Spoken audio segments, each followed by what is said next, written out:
Aladdin and the Wonderful Lamp from 50 Famous Fairy Tales.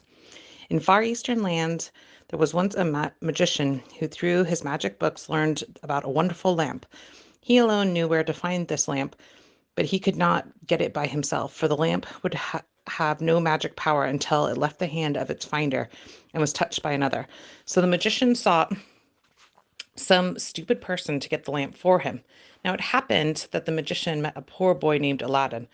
Aladdin's father had just died, and his mother was having a hard time of it, for she had no relatives of her own to look after her, and she did not know where her husband's family lived.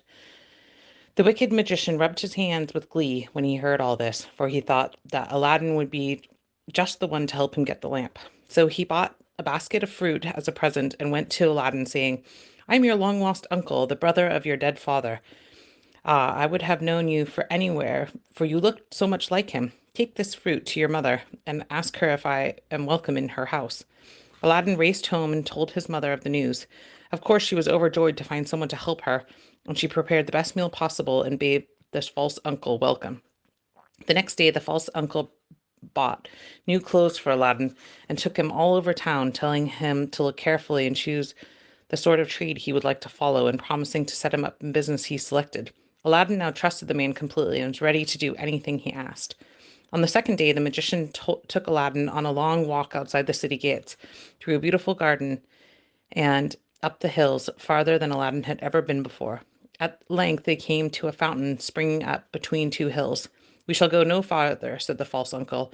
Gather sticks for a fire so that we may cook our dinner. Aladdin did as he was told, but when the fire was blazing, instead of cooking dinner, the magician tossed a magic powder into the flames and mumbled some strange words. Immediately the ground shook beneath their feet. The fire vanished in a great cloud of hissing smoke in its middle place where there was a square flat stone with a brass ring in the middle. Aladdin's teeth began chattering with terror, and he would have run away, but the magician caught him by the ear and cuffed him soundly. Stay here, he hissed. The greatest treasure in the world lies beneath that stone, and you try to run away? At the word treasure, Aladdin forgot his fears and listened to what the magician was saying. Place this ring on your finger, ordered the magician, then lift the stone. Aladdin placed the ring on his finger. Then he took hold of the stone to lift it, and it came up easily, revealing a narrow, winding stone staircase. Descend the stairs, commanded the magician, but take care lest your clothes touch the walls, for if they do, so will you die. At the end of the passageway, you will find a lighted lamp. Pour out the oil and bring the lamp to me. Aladdin descended the stairs and found himself in a narrow passageway bordered with fruit trees. The fruit gleamed so brightly that Aladdin plucked some and filled his pockets. He found the lamp and returned with it to the staircase. The wicked magician was waiting with outstretched hands at the top of the stairs. The lamp, he cried. Give it to me. But Aladdin was too clever to give up the lamp until he was safely out of the pit. You shall have it when I am ready to give it to you, the boy answered. At this, the magician flew into a fit of temper and slammed the flat stones back in place, leaving Aladdin in blackness. The poor youth was afraid to move an inch for fear of his garments would touch the walls of the cave and bring him instant death.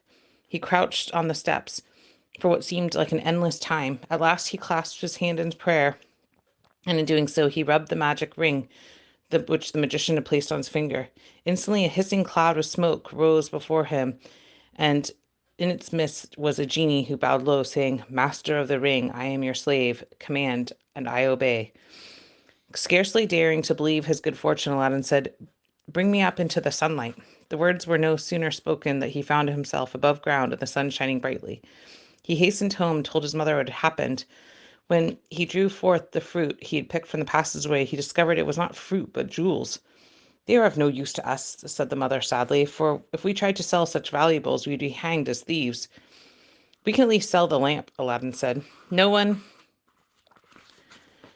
would suspect stealing a dirty old looking thing.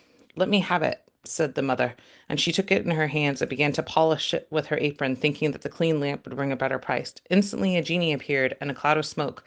The poor woman nearly fainted with fright and would have dropped the lamp, but Aladdin caught it and said, Bring us food. The smoke cleared away, leaving the table richly spread with silver bowls and dishes, all filled with the most tempting and luscious food. Aladdin helped his mother to her feet, and they sat down to the feast. For some time afterward, they lived well on the money gained from selling silver dishes one at a time. When all these were gone, Aladdin summoned the genie again, and thus they were never in need of anything. Now it chanced one day that Aladdin caught a glimpse of the daughter of the emperor while the princess was on her way to the river with her ladies in waiting.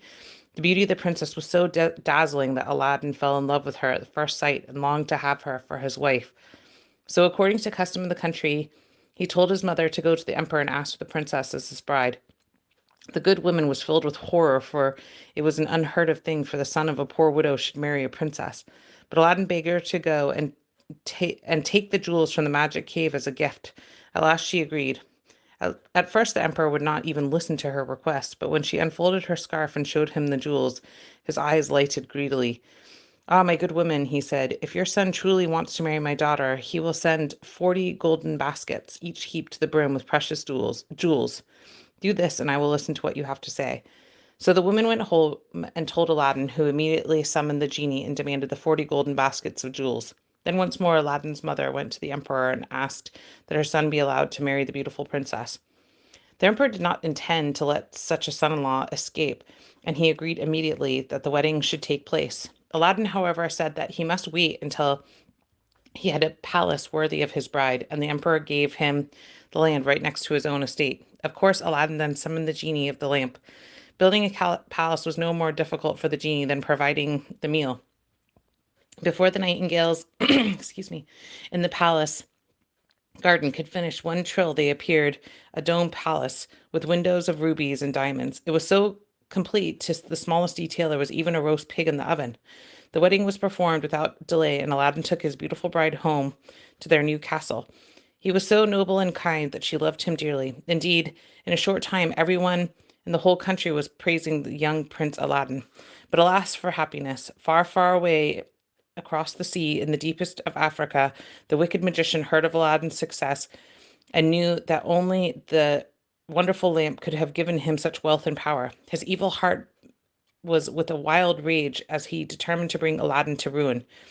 Furthermore, he set out and traveled the night and day until he came to the town where Aladdin lived. Disguising himself as a ragged merchant, he went about the streets with a basket of shiny new lamps, crying, new lamps for old, new lamps for old. Who will trade me new lamps for old?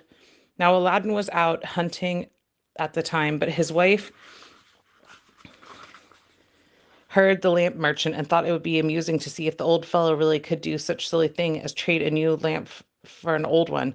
She looked all over the palace, and the oldest lamp she could find was, of course, she chose the magic lamp, which Aladdin had hidden in the corner without saying anything to her about it. No sooner did the old magician have the magic lamp in hand that he whisked it out of sight. Once he was away from the crowds, he rubbed the lamp and ordered the genie to transport the palace and the princess in it to the deepest parts of Africa. When the emperor discovered that his daughter had vanished, he ordered Aladdin to be brought before him and threatened to cut off Aladdin's head if he did not restore the princess and palace immediately. Aladdin, half crazed with grief, begged for time in which to accomplish the task, and the emperor granted him 40 days and 40 nights in which to find the princess. Aladdin then went to a secret place, rubbed the magic ring, and when the genie appeared, Aladdin commanded him to restore the princess and the palace. Thus I cannot do, said the genie. Only the slave of the lamp can undo what he has done. Then take me to the princess, wherever she may be, ordered Aladdin. As quick as a breath, he found himself in his own palace and beside his sleeping bride. She awakened with a start and clasped her arms around him in joy. But her joy turned to tears when she told him of the wicked magician. Do not fear, Aladdin told her. Put this powder in his wine, and when he joins you at supper, drink none yourself, and leave all else to me. Then Aladdin hid himself behind a curtain, and the princess did as he was commanded. The magician came and drained the poisoned wine to the last drop. Instantly he fell to the floor, lifeless. Aladdin sprang from his hiding place and seized the lamp, which the magician had hidden in his shirt. Rubbing it hastily, Aladdin ordered the genie to take the palace and everyone with it back to where they came. As swiftly and gently as whispering wind, the order was accomplished. The emperor welcomed his daughter and Aladdin with joyous feasting that lasted 10 days and 10 nights. And when the years passed and the emperor grew old, Aladdin reigned, and the whole of the land was prosperous and happy.